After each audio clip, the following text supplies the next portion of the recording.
咁啊，創作本應係好自由嘅，不過喺香港嘅環境啦，最近都會成日睇到唔同嘅新聞，有唔同嘅創作會可能受到不同嘅限制啦。咁自然創作者都會考慮多咗，究竟邊啲嘢會唔會有敏感度咧？咁樣咁有時候自己嘅覺得安全嘅嘢係咪全部人都覺得安全咧？咁樣咁呢啲都係我覺得作為 artist 咧係唔應該受到呢啲限制去創作嘅。不過同時間因為我又係一個組織者啦，咁所以我又會好多時會考慮埋一啲參加者嘅安全，咁所以自己會好多時候有呢啲嘅挑戰啦。咁但係都好彩就係團隊其實都係一個可以可靠嘅對象，咁所以我有時候都會討論好多。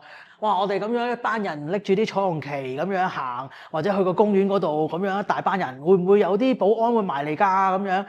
但係大家都覺得，我哋都試下先啦咁樣。我覺得創作係最寶貴嘅係嗰個唔怕失敗嘅嘗試咯。咁係啊，所以有一定有困難嘅，但係呢個困難都正正就係一個推動。